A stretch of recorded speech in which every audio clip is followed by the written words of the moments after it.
All right, so yesterday we started talking about valence bond theory and kind of how to pictorially represent things using pictorial diagrams of orbitals, right? So first thing we looked at was methane. We said that methane, according to Vesper theory, must be tetrahedral, and anytime we run into a tetrahedral molecule, it must be sp3 hybridized. We said that sp3 orbitals are this mishmash of one s orbital and three p orbitals, so it kind of forms this weird shape, so it's not a true dumbbell anymore. And we could draw this in space, right? So I might ask you on an exam to show me, using picture drawings, what these orbitals look like in space. Just do your best artistically. All right, and then we said, all right, what about molecules that are sp2 hybridized, like ethylene? We said that in this case, just like we talked about on the pod, there are p orbitals sticking up and down, and in this case, they can do side-on overlap and form a pi bond. And then last but not least, we said if you have sp orbitals, you actually have two leftover p orbitals, and those can each form a pi bond because they each have one electron in them, right? So in this case, do you think we're going to be able to rotate this carbon-carbon bond very readily? No, it's going to be very, very hard to rotate. All right, so let's compare this a bit more.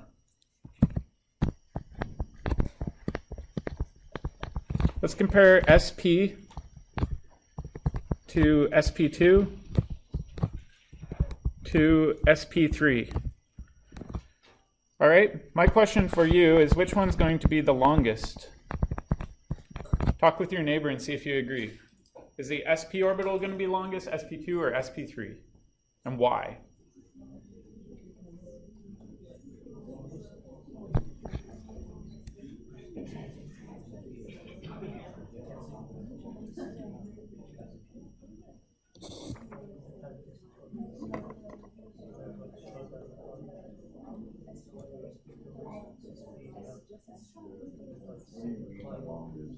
So if we think about the length of the orbital from the center of the atom to the furthest reach that the orbital can go out, how long is that reach?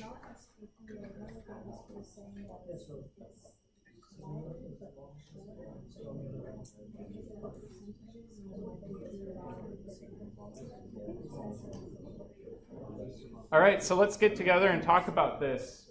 All right, let's go back to the very, very basics. If we think about an s orbital versus a p orbital, which one's longer? A p orbital, right? It's more dumbbell-like, it's not sphere-like. All right, so we know that p orbitals tend to be longer than s orbitals. So keeping that in mind, which of these will have the longest reach? sp, sp2, or sp3?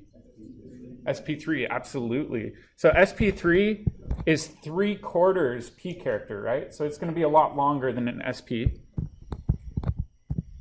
And then conversely, we can say the shortest must be which one? sp. Hopefully we can all do that. All right. So now we can also correlate this to bond lengths, right? So if we look at a carbon-carbon bond versus a carbon-carbon double bond versus a carbon-carbon triple bond, which of these do you think is going to be the longest? Must be the single bond, right? So we could say that this is going to be longer, and this one over here must be shorter. I'm not going to force you to memorize atomic lengths or anything like that. I just want you to know the general trends that single bonds tend to be longer than double bonds, and double bonds tend to be longer than triple bonds. Does that make sense? Mm-hmm. All right. So we're going to switch gears a little bit and talk about bond polarity and dipoles. How many of you remember this from Gen Chem? A little bit? All right. There's a few main types of bonds that we'll encounter regularly.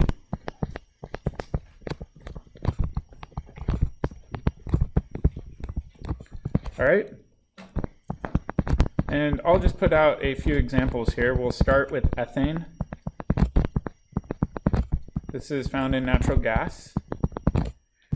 Next one looks kind of similar, but instead of two carbons, it has an oxygen. And please remember, for the time being, include lone pairs on all atoms. It helps avoid confusion. And then last but not least, we'll throw something completely different out. All right. So we've got ethane on the far left. Do you think this is going to be polar or nonpolar? I would say nonpolar. And is it covalent or ionic? Covalent.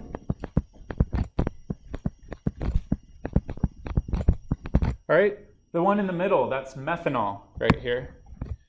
That's still covalent, right? We still have covalent bonds between all of the atoms. Do you think this one's going to be polar or nonpolar?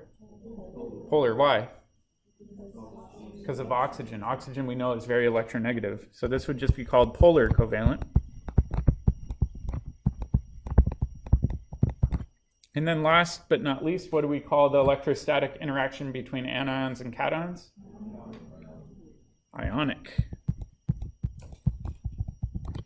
All right. How many of you have seen a table that looks something like this? Electronegativity table, right? So if we look at the trends within this table, we notice something pretty unique. We notice the closer we get to the top right-hand corner of the table, with the exception of halogens, the more electronegative atoms become. Why?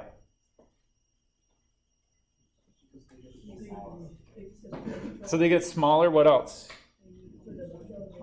They only need one electron to become happy, meaning they only need one electron to have a full octet. So they really, really, really want those electrons so that they can have their octet. So fluorine is the most electronegative atom. So we can use these tables to kind of define this a bit more. And like I said, these are more general guidelines, but typically things are considered nonpolar if the difference in electronegativity between two atoms is less than 0.5.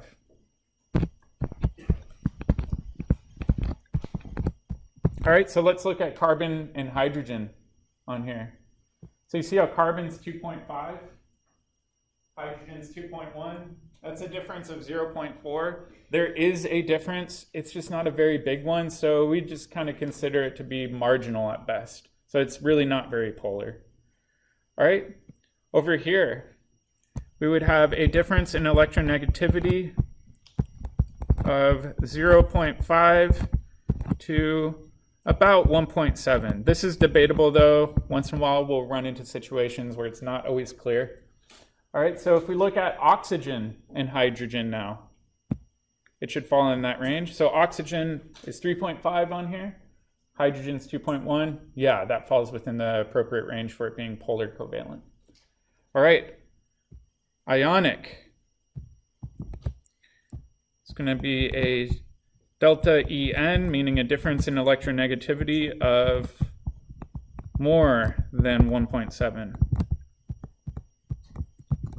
So again, if we go and we look at sodium, so sodium 0.9, chlorine's 3.0. Yeah, that's a difference of 2.1. That's a huge difference in electronegativity, so we would classify that as ionic. Does that make sense? So for your quiz on Monday, make sure you memorize all of these values. That's a joke. I'll give you electronegativity values if you need them. Please don't waste your brain space memorizing that. All right.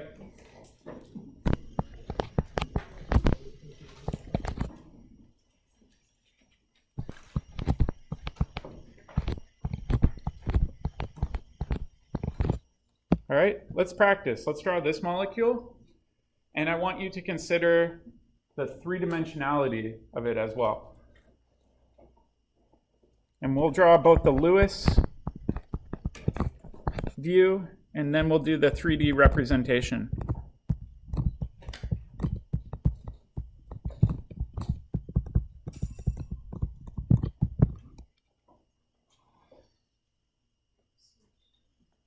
Yep, CH2CF2. This is actually a compound that's found, or I don't know if it's legal anymore, but it used to be in refrigeration systems. Does anybody know why we don't use these in refrigeration systems anymore? Ozone depletion, right? So if you heard about the ozone problem in the early 90s, it was due to fluorocarbons or hydrocarbons getting into the atmosphere. They do a bunch of interesting chemistry when they're in the presence of UV light, so we're trying to avoid using these as much as possible. For that the best refrigerant. Exactly. It's kind of frustrating because the best refrigerant is also the worst for our environment. Yeah.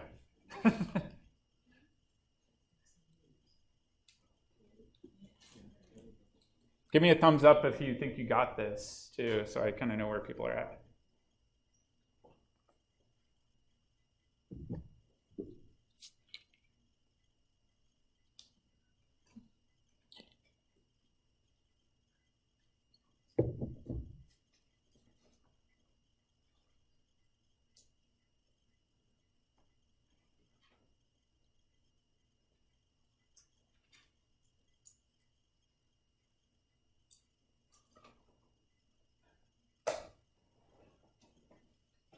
All right, I'm going to go ahead and do the Lewis structure while you're working on that.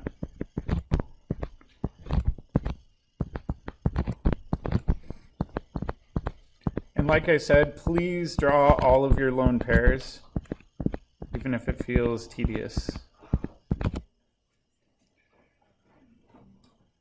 All right, so this is the Lewis structure. Oh, shoot. Oh, man, I messed this all up. Let's simplify it. We'll do that one next, though. So how about this? Leave that on your paper, and we'll do that one next. All right? It's a little bit of space. We'll do the easy one first. The one I gave you is actually a bit harder.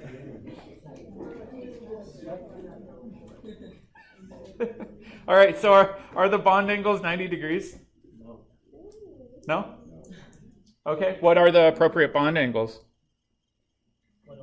109. If I look at this, we know that this must be tetrahedral. It must be sp3. So a better way of representing this would be to have, I'll put the fluorine up top. Fluorine right there. Maybe a hydrogen right here. Second fluorine as a wedge. Second hydrogen right there. All right, if we look at this, which one do you think is more electronegative, fluorine or carbon? Fluorine. So if I look at this one, students are often tempted to say, all right, there's a tug of war going on between the fluorines and the carbon, but shouldn't they cancel out? What do you think? Yeah, the geometry is not right. They're actually not pointing in equal and opposite directions. Instead, what's kind of happening is you see how this fluorine right here is kind of offset a little bit. It's pointed out in a way like a stool leg. That means that we've got an individual dipole pulling up here, down here, but where is the net dipole pointing? The net dipole must be pointing in this direction. So there must be a net dipole. Geometry matters when we're determining dipoles, right? So in this case, this does have a net dipole. I did want to make a note in case you're unfamiliar with showing dipoles. So what I did in the above image was I used arrows like this. How many of you remember these arrows? Okay, what does the end with the plus side mean? I kind of gave it away. It means it's electron poor or partial positive. And this side must be electron rich. All right, so that's a common dipole arrow that you see used. Alternatively, what you often see is delta symbols used, where this means electron poor. Or you might see delta minus, which means electron rich. They're functionally the same thing. You're welcome to use whichever one you want. I don't really have a strong preference whether or not you use dipole arrows or partial delta symbols, right? Make sense? All right, since I messed up, let's go back and do the other one.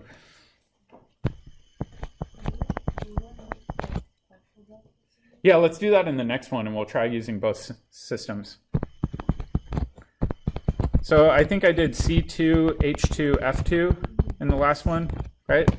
All right, so what I want to do is figure out what this looks like. And I'll give you a hint. There are 3 possible answers for how to draw this molecule. Let's draw all 3.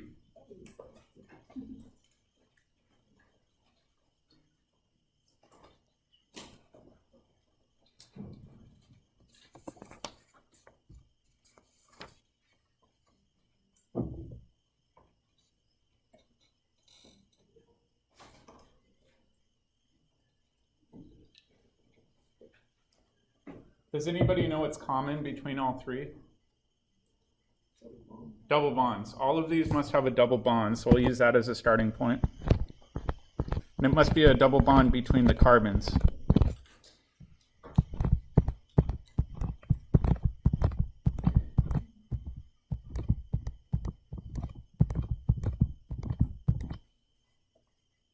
Yep. So why do you know that? So if we think about hydrogen, right? Hydrogen has a valence of 1. It'll only ever form one bond. Fluorine has a valence of 7. It's the same idea. It can only ever form one bond, which implies that there must be a double bond between the carbons. However, don't worry if you ever get stuck on an exam. Just go old school and draw it out step by step, and hopefully we'll arrive at the same conclusion.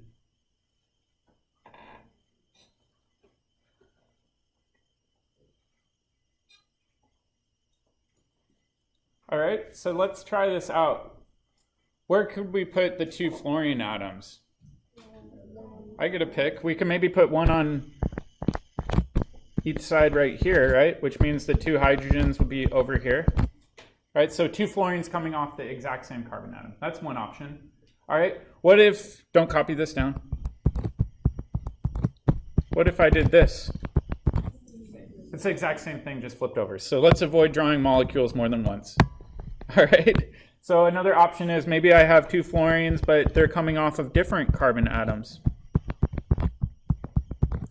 All right, so I'm going to go ahead and include my lone pairs because I just lectured you about drawing them. All right, now the last option gets a little bit trickier. Does anybody have an idea? Opposite sides, yeah.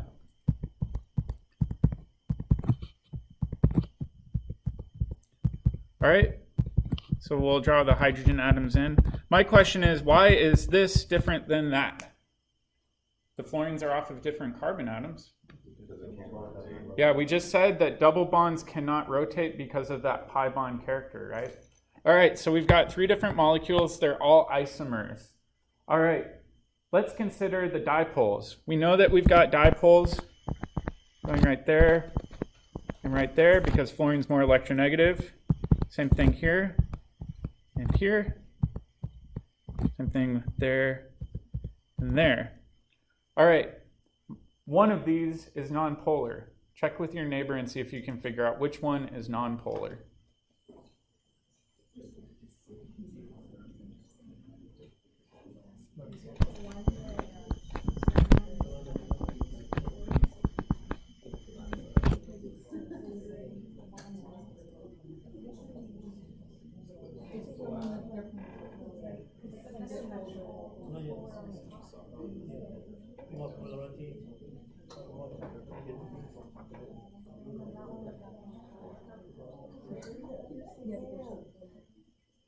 All right, we'll call this one number 1, number 2, number 3. Show me with your fingers which one you think doesn't have a net dipole. All right, awesome. I'm seeing a lot of 3s. I'm seeing a couple 2s.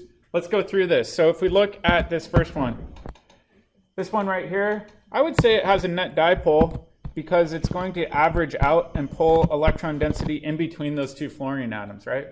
Seems like everyone agreed on that. All right, next one. Do you think there's a net dipole? And if so, what direction? Yeah, I would say, again, it would be an average in between these 2 individual dipoles, so it kind of bisect it down the middle. All right, what about the next one? No.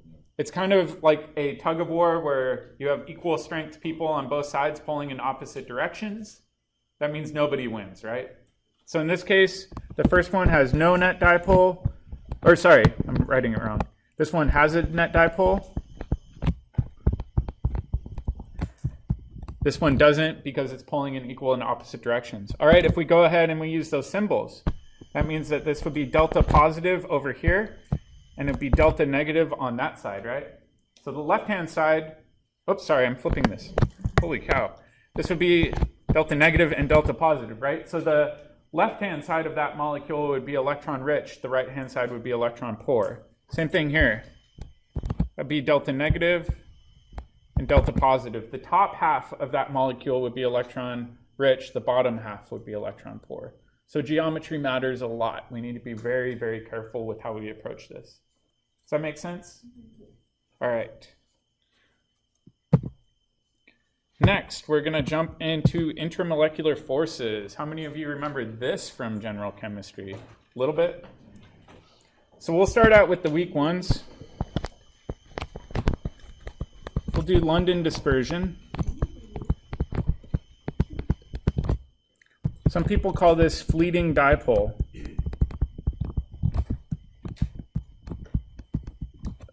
Most books call this London dispersion, though. I don't know why.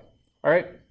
The idea with this is that it's the interaction between any two given atoms or molecules. So let's take helium, for example.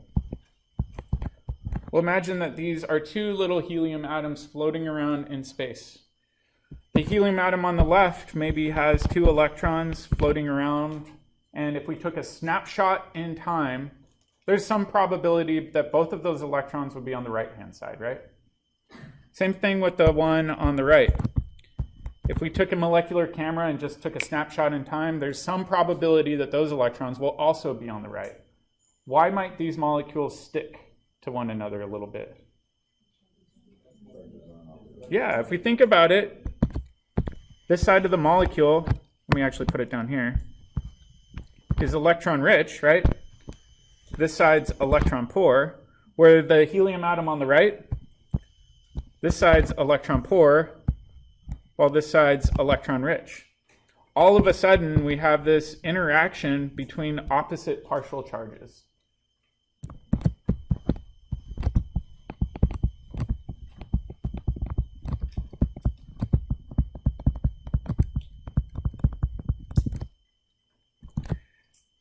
And the main takeaways from this is that electrons, while they move fast, can't be everywhere at once.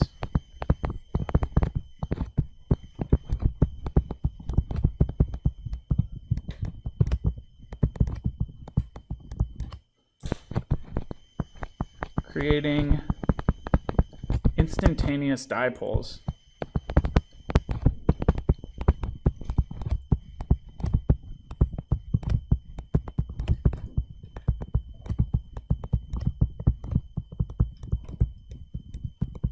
All right, does anybody remember another key feature associated with London dispersion forces? Are they always weak? So I like to show this example down here. This is a gecko foot. If we look at gecko feet and we zoom in to their toe pads, there's all these ridges, and within those ridges, there's a bunch of tiny, tiny microscopic fibers. Geckos are actually able to climb walls due to London dispersion forces. I would not call that a weak force. But why do you think this force on gecko's feet against a wall is strong? Normally we're taught it's weak. What do you think? There's a large number. Yeah, large number. There's a huge surface area, right? So normally we think of this interaction as being weak when we teach it in Gen Chem, because yeah, it's a relatively weak interaction. But if you've got a lot of relatively weak interactions, all of a sudden you've added yourself up to a strong interaction, right? So more surface area equals stronger attraction.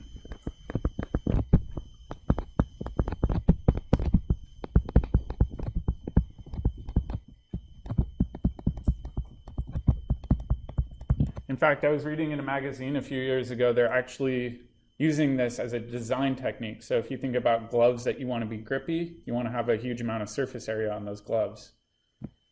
All right, so maybe someday we'll have gloves where we can climb walls too. All right, let's take an example of this too. We need to take this one step further. Let's consider the molecule C5H12. I'm going to help you with this one. One option is to have all 5 carbons in a chain, right? That's the easy one. And we know carbon can form 4 bonds when it's sp3 hybridized. So we'll just fill this out with 4 bonds coming off of all of these carbons.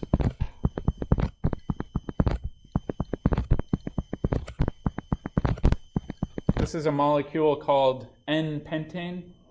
common hydrocarbon. We can get it when we drill for natural gas or oil. All right, the next one's a little bit different. Maybe we have 4 carbons. Or sorry, let's do, 4 carbons in a row, but right here we have a carbon sticking up. There's still 5 carbons coming off of it, right? All right, so same idea.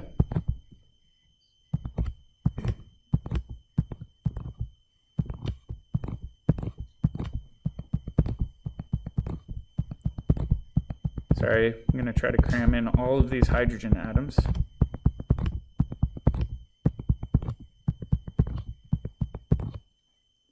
Both of these have the exact same molecular formula, right? All right, and then last but not least, what if we have 3 carbon atoms, but 2 carbon atoms coming off the central one? I'm just going to abbreviate this as CH3 to save us a little time. Like that. All right, all of these are considered what when we relate them to one another? Constitutional isomers, right? Same molecular formula, but connected differently in 3-dimensional space, right? All right, which of these has the most surface area, though? First one, all right? Why? Has less branching, it's longer, it's more spread out. If we think about the molecule on the far right-hand side, that's highly branched. We're actually making it more compact by adding that branching feature, right?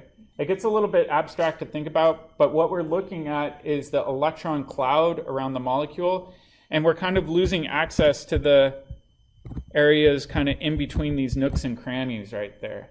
So it can't interact as much as the one on the far left can. So we can go ahead and we can say that this has less surface area. All right, which one of these do you think has the higher boiling point? Left or the right? So will more surface area increase the boiling point or decrease the boiling point? Increase. Because think about it this way, when you boil something, you're essentially having to rip molecules away from one another so that they don't stick together and get one of those molecules to vaporize, right? So if we're trying to rip them apart, we don't want a bunch of surface area interactions holding them together. So higher boiling point and then lower boiling point. All right, and experimentally we actually see this. The boiling point for the molecule on the left is about 36 degrees Celsius. The one in the middle is 28 degrees Celsius, and the one on the right is actually below room temperature at 10 degrees Celsius, which is weird to think about, right? To have the exact same molecule, or molecular formula, I should say, where one of the molecules is a gas in its normal state, and then the other one's actually a liquid that's relatively hard to boil, right? 36 degrees Celsius is pretty warm. All right, does that make sense? So always remember, you not only need to look at geometry, but you need to also consider branching as well. Yeah? The first one and the second one have the same bonds, like number of bonds, and they will have the same, like to break the bonds, will it be the same? Yeah, so you're saying the first molecule and the one in the middle have the same number of bonds? Absolutely. So it's important to remember, when you boil, are you breaking bonds? Yeah. Not quite, right? When you boil, you're not making or breaking bonds. Instead, what you're doing is taking 2 molecules that are kind of sticky, they're sticking to one another, and you're actually ripping them apart, and you're providing enough energy for them to go up into the gas phase, right? So we're not breaking covalent bonds when we're boiling anything. That's a common misconception, but good question. All right, let's jump into the next one. So we said that normally in textbooks we represent London dispersion or fleeting dipole as a weak interaction, but it's not always the weakest interaction. Another one that we often run into is dipole dipole. This is usually thought of as a stronger interaction, but like I said, it really depends on surface area. All right, so this is similar. It's an interaction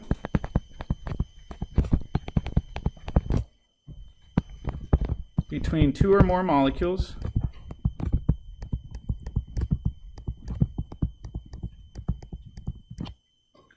with net dipoles. In the previous example, we had all carbon and hydrogen. We said that there's no net dipole ever with hydrocarbons, right? Because neither of those atoms is very electronegative. This time we're going to deal with things that have net dipoles. So let's consider this molecule.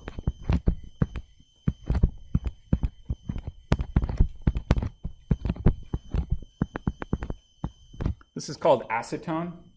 Does anybody know what acetone is used for? Yeah, normally for nail polish remover. Sometimes you see it in an automotive setting too, for like stripping paint off of a vehicle or grease off of parts. All right, so let's say we have two acetone molecules floating around in space. Is there a net dipole? Probably. We're in the section talking about net dipoles. Which direction will the net dipole go? To the right, towards the oxygen. So we can show this net dipole like that. Same thing with this one, like that. All of a sudden, we've created an interaction where this really electron-rich region of one acetone molecule is kind of docking with the electron-poor region of another molecule. That's essentially what a dipole-dipole interaction is. Does that make sense? So again, it's a stabilizing interaction. All right, next one, and the last one we're really going to focus on is hydrogen bonding.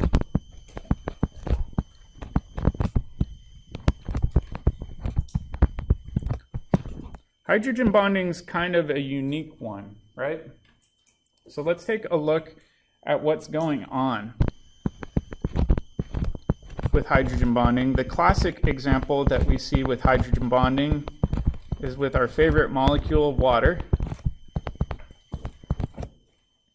And a hydrogen bonding interaction is the interaction that's occurring between this lone pair and this hydrogen right here. All right? Oftentimes, when you're looking at the hydrogen that's involved in the interaction, this is called the hydrogen bond donor.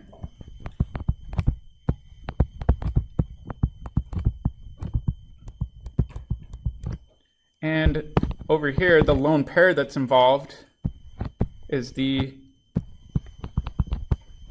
hydrogen bond acceptor. All right, if we look at the hydrogen bond acceptor, it's always going to be a lone pair, right?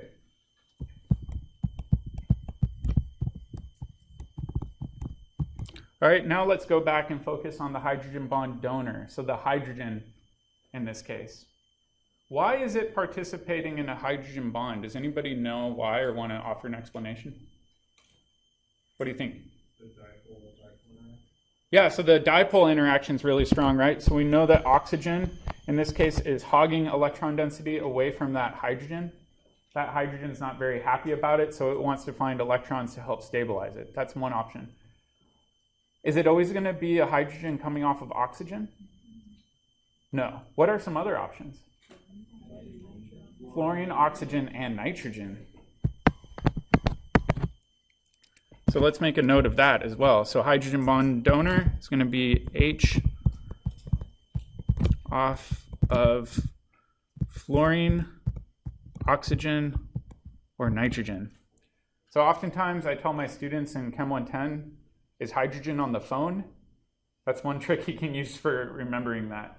Again, these are just general guidelines. There's actually examples of hydrogen bonding outside of this. In fact, my old research lab at the University of Oregon has a model system where they actually show a hydrogen that's covalently bonded to carbon participating in a hydrogen bond, but that's a really exotic, weird system. That's not the normal case at all. So hydrogen bonds tend to be very, very strong interactions between two molecules. One molecule must have a hydrogen, typically off of fluorine, oxygen, or nitrogen, and the other molecule must have a lone pair to participate. It can either be between two molecules of the same type or different molecules, right? All right, does that make sense? So typically hydrogen bonding is thought of as the strongest interaction, typically dipole-dipole in the middle, and then London dispersion last but not least. So let's kind of write that down here.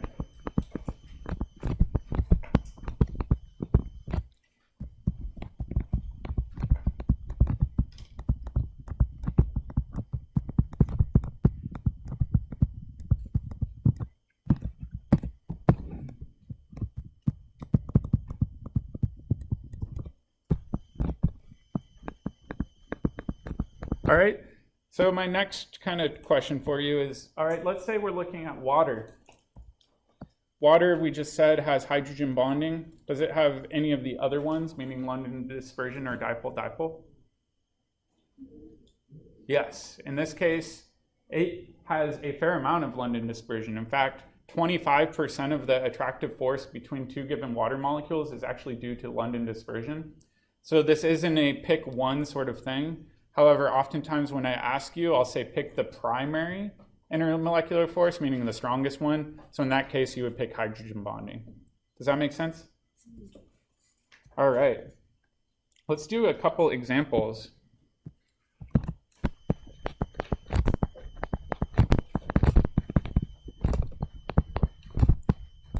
So predict the higher boiling point for a given pair of compounds. CF4 versus CCl4 will be the first one. All right. Let's do one down here.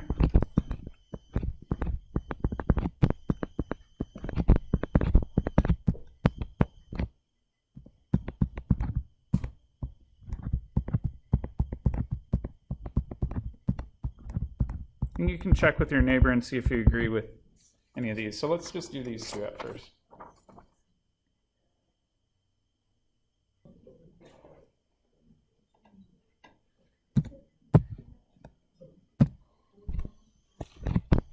And I'll draw the three-dimensional version of either of these down here.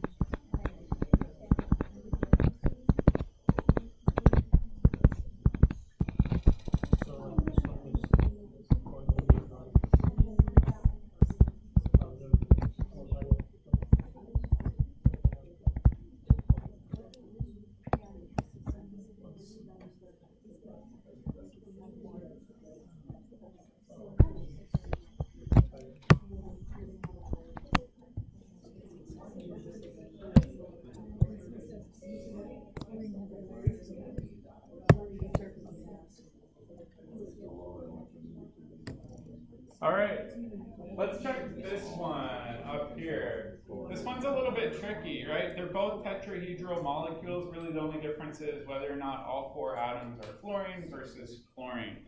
All right, let's just pick one of these right now. So I'm going to pick this one on the left-hand side. What's the primary intermolecular force if you were to have a sample of this in a jar by itself?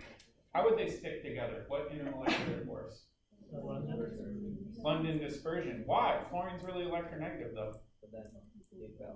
Yeah, it's pulling in equal and opposite directions three-dimensionally, right? So even though this has fluorine in there, I would say this is London dispersion because all of those dipoles are canceling out.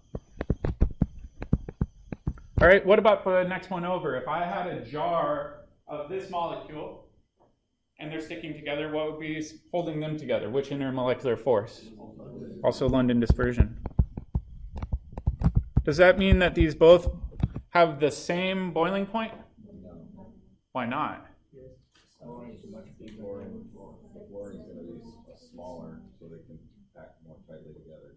All right, so I'm hearing somebody talking about size, right? We said if you're looking at comparing two things with London dispersion forces, size matters, right? The surface area matters a lot.